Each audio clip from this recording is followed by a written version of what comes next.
El túnel es una novela corta escrita por el argentino Ernesto Sábato y publicada en 1948. Es una de las obras literarias más prominentes del siglo XX y una muy representativa de la literatura sudamericana. Se convirtió en un éxito internacional e incluso fue elogiado por figuras como Albert Camus y Graham Greene.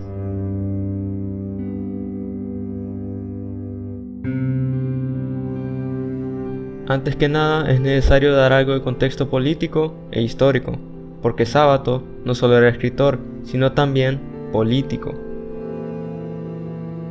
A finales del siglo XIX, Argentina había sufrido una inmigración masiva europea, la mayor parte provenientes de Gran Bretaña, España e Italia.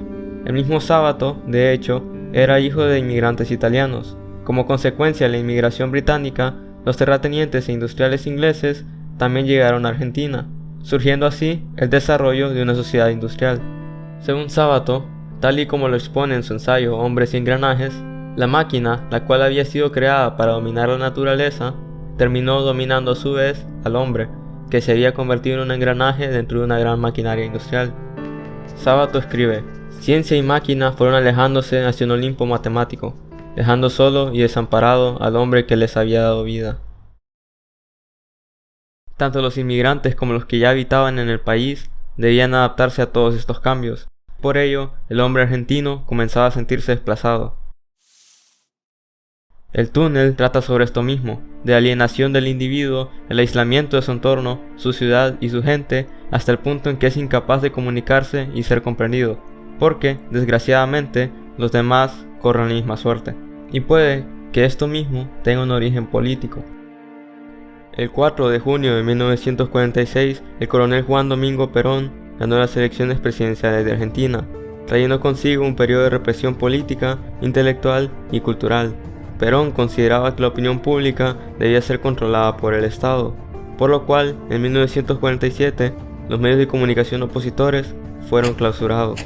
La libertad de prensa y de expresión se desvanecía, los medios de comunicación estaban controlados, la oposición era perseguida y los escritores eran censurados.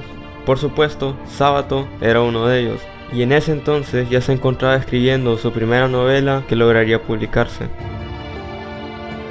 Es probable que el tema recurrente de la imposibilidad de la comunicación y la comprensión en el túnel fuera un reflejo de la represión y censura que experimentó Sábato durante el periodo peronista. En sus propias palabras, escritores como yo nos formamos espiritualmente en medio de semejante desbarajuste, y nuestras ficciones revelan de una forma u otra el drama argentino de hoy.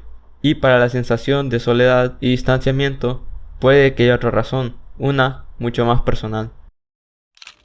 La primera crisis de las varias crisis que todo hombre atraviesa, y que en usted ha sido también 3 o 4, empieza cuando sus padres le mandan a estudiar al Colegio Nacional de la Universidad de La Plata, donde pretenden lógicamente que usted haga un bachillerato.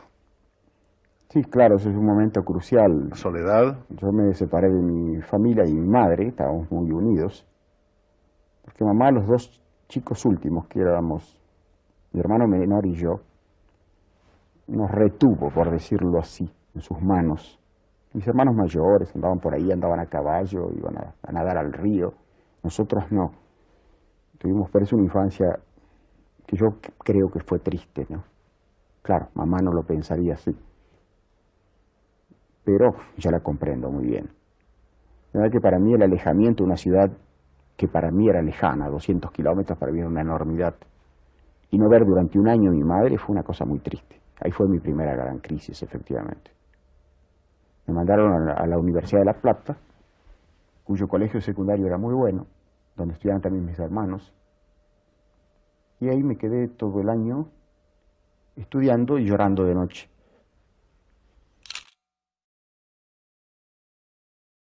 Sábato tuvo, además, una infancia solitaria, carente de afecto y comunicación.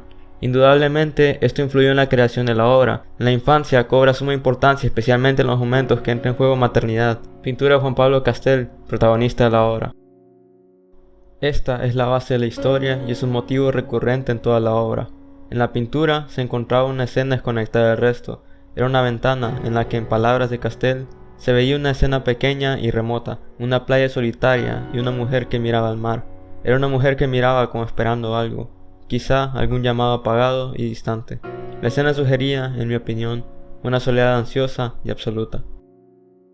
Esta escena en la pintura es, probablemente, una manifestación de la infancia de Sábato, y en la novela, tanto Castel como María se sienten identificados con la pintura.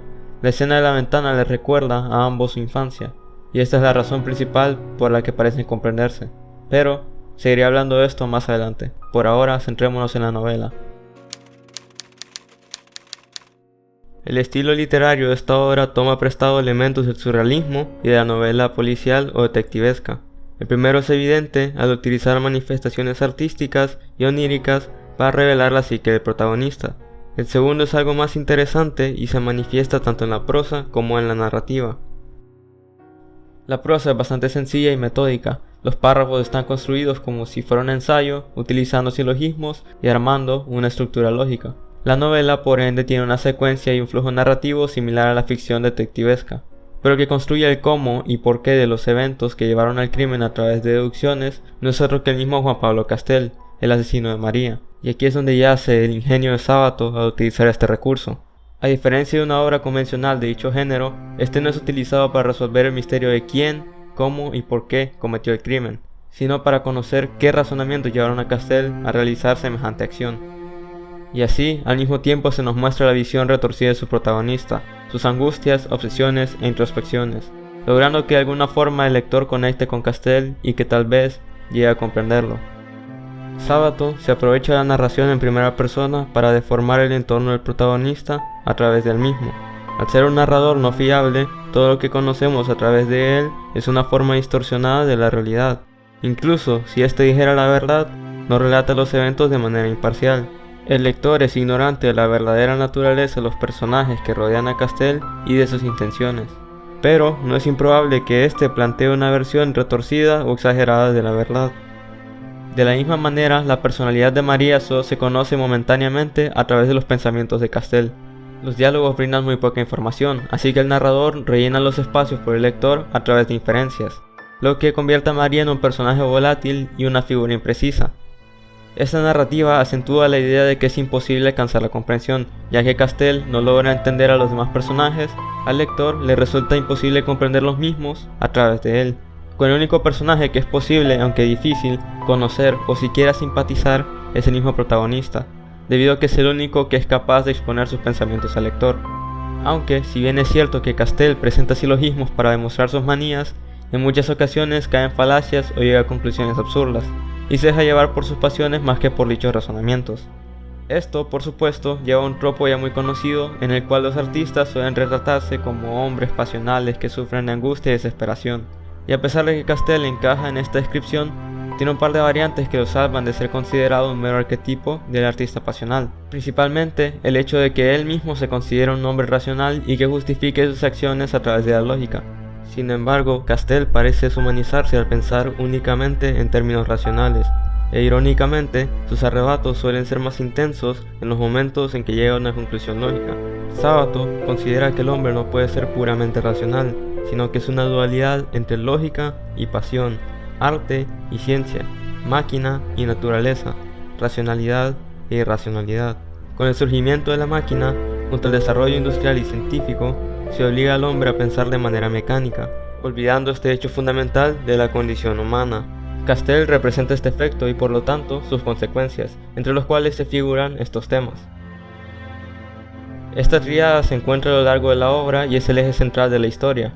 En todo momento, por lo menos uno de los tres temas está presente, y como están interrelacionados, los otros suelen encontrarse de forma indirecta. Estos se retroalimentan formando un círculo vicioso. La incomprensión genera soledad, la soledad obliga a distanciarse de los demás, dificultando más la comunicación, y estas dos llevan inevitablemente a la frustración y a la desesperanza, la cual causa aún más soledad, repitiéndose el ciclo.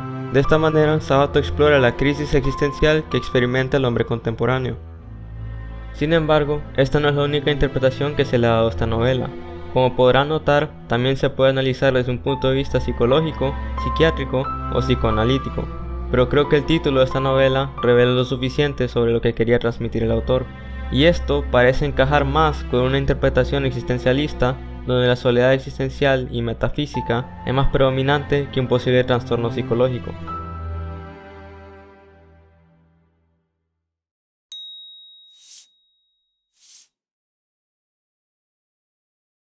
El túnel es una alegoría, representa la existencia solitaria, al espíritu de un individuo que no encuentra donde pertenece, cuyos pensamientos no pueden escapar de ese espacio hermético y no son escuchados por las personas fuera de sus barreras. Las paredes de vidrio representan esos destellos de los cuales se vislumbra momentáneamente las sensaciones y pensamientos de su huésped, y éste, a su vez, puede asimilar lo que está fuera de él. Pero, ¿es esto realmente comunicación? Y surge otra pregunta, ¿es Castell el único que se encuentra en este túnel metafísico? A pesar de que la obra deja estas preguntas abiertas, ofrece una visión algo desesperanzadora. Castell no logró la comprensión que buscaba, e incluso destruyó su única esperanza de conseguirla, matando a la única persona que logró comprenderlo. Sin embargo, ¿realmente se comprendieron? Es decir, el mismo Castell menciona que solo se entendían por momentos fugaces y no llegaban a hacerlo del todo. Y posiblemente trató de apoderarse de María fijándola para siempre mediante su muerte, tal y como se sugiere en una entrevista que realizó Sábato. En la misma menciona que Castell trató de poseer a María, y por ende de aquellos instantes, a través del contacto físico, pero tampoco funcionó. Es tal vez por esta razón, por este abandono, que Castell perdió la esperanza. Pero puede que todavía tenga una última oportunidad de que alguien finalmente lo comprenda. Después de todo, la razón por la que nos relata esta historia la revela desde un inicio. Me anima la débil esperanza de que alguna persona llegue a entenderme, aunque sea una sola. ¿Serás tú esa persona?